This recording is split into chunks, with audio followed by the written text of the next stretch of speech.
Hello everyone, hope everybody's doing great today.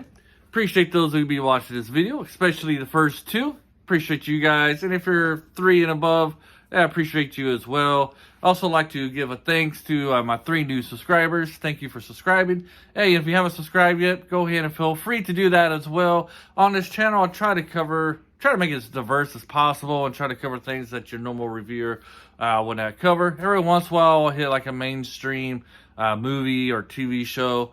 But I try to diversify this channel as much as possible. So if you're looking to see what shows that you haven't really watched yet or movies that are maybe under the radar, hey, feel free to subscribe. Also going to start reviewing books once again. My son's been wanting me to read this particular book for the last year or so. So I'll figure I'll try to hit that this weekend and maybe give it a review the next couple of weeks. But you're not here to listen to me rant about that kind of stuff. So let's talk about Keen to Land. Keen to Land stars Yoon-a, and I'm going to go and say her name because I think I pronounced it. I can pronounce her name very well. Hopefully I did. Anyways, Keen to Land is a K-drama, a Korean drama, and it's basically about a young gentleman who belongs to this very wealthy family who owns a hotel as well as some airplanes and some department stores. So it's a very large corporation. And as a young kid, his mom left him. He didn't understand why. Just one day he woke up and boom, she was gone. And so when she left, he was asking about his mom. All the servants were giving him a smile. So he's kind of traumatized by people's smiles, which kind of leads us into our female lead, Yoon-a, who happens to work at this hotel. She's very cheerful. She has a beautiful smile. And she smiles a lot. And at first he doesn't like her because he feels like her smiles are fake kind of thing. So you kind of get that animosity at the beginning between these two characters. Unlike, how do I want to say this? Unlike a lot of these Asian countries when they have the male lead be kind of cold at the beginning. Sometimes they go too hard with the coldness with the male lead where it's like, why would our female lead even like this male guy? But on this one, he doesn't go too hardcore where he doesn't do stuff that would be so off-putting where you couldn't see that the female lead wouldn't like him.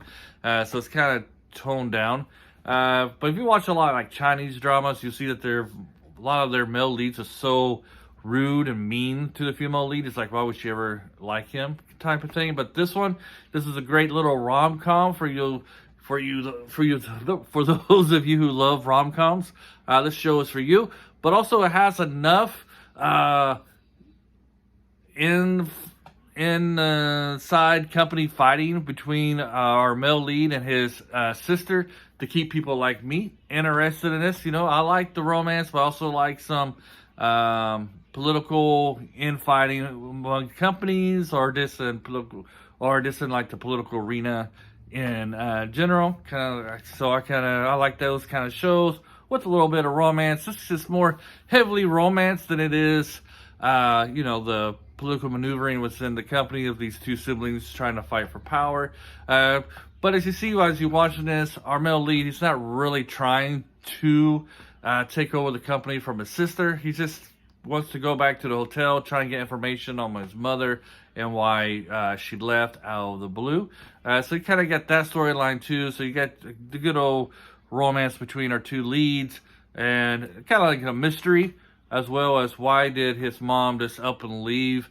And they kind of cover that, but it's not too heavy with it. And then you got the, like I said, you got the power struggle between our siblings there.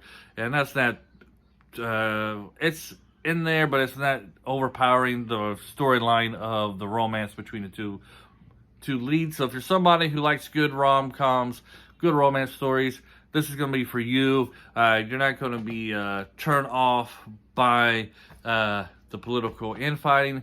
And so yeah, that's what I want to say about that. This show does have some great side characters as well. Her 3 friends are fantastic. And they get very good storylines as well as they're dealing with, their love lives as well as the conflicts that they have at their own workplaces. You have our friend who works at the airline. She's a stewardess. Hopefully I pronounced that right. And she has to deal with trying to up her sales because, it's all about making money for the company there, especially with the president of the company there. They're all trying to get her up sales, and so she's trying to do that, and she does some underhanded stuff to try to get a promotion, which kind of backfires. It's not really backfires. She doesn't get in trouble for it, but she doesn't get the promotion she was seeking. Minor spoiler alert there. And then we have her other friend who works at like a jewelry place, and she's selling jewelry, and it's all about trying to lift up their sales and stuff. And her boss is like very crude, and always getting on her to do more work, while her boss is kind of like a slacker with huge time, kind of like a hypocrite type of thing. So you get their storylines as well, which blends in very well with the overall storyline that goes on in Kingdom Land. This is an enjoyable show to watch. I enjoyed watching it. I feel like the writing was fantastic. Love the side characters. Love the side characters and the conflicts that they go through as well. So it's not really any dull moment in this. Even like the evil half-sister. Yeah, she's a half-sister. You already call her step-sister, but she's a half-sister. Even the evil half-sister, when she's on the screen, she's interesting.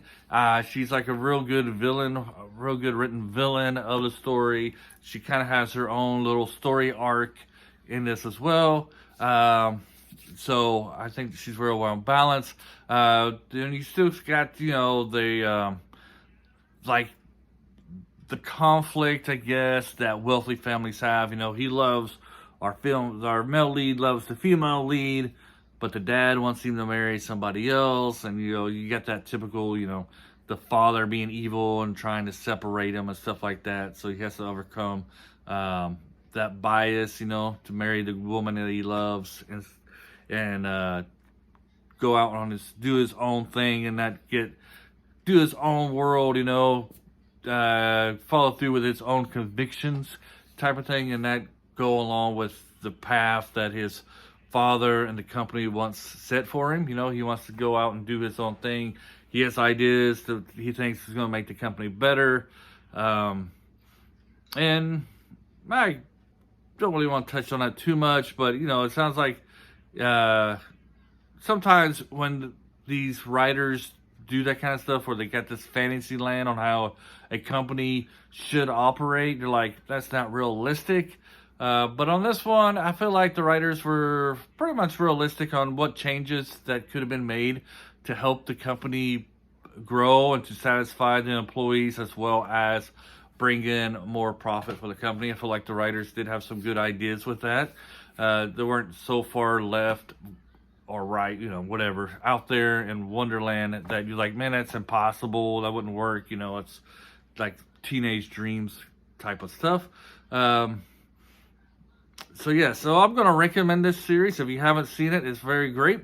You'll enjoy it. If you like your romance, you'll really love it. It's not the annoying third wheel character, love triangle. You always get that one character that's going around trying to sabotage one of the characters so they get the one they love.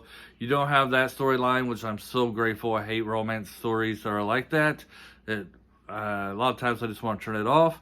But the most of the conflict between their relationship is the dad, and that he's a rich person and she's from the lower class type of thing.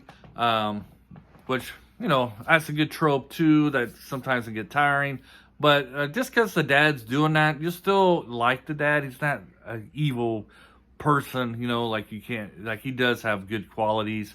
It's just that one quality there that he's trying to separate him because of that you'll dislike. And he's not really going after it full-heartedly either, He's just trying to persuade his son to, marry somebody else that would help the company grow. And then if you're like somebody like me, I do like that in company fighting type of storylines. And so is this enough like that for somebody like me to enjoy? So yes, I will recommend this. Very good show, strong writing, lovable characters. You'll enjoy all the characters in this, and you'll hate some of the characters. You know, that's perfect recipe for a great show. So yeah, so check it out, King of the Land. It's on Netflix. That's what I watched it on. Might be on some other streaming devices or whatever. You know what I'm talking about. Anyways, thank you for hanging around for this long. Have a great day, and bye.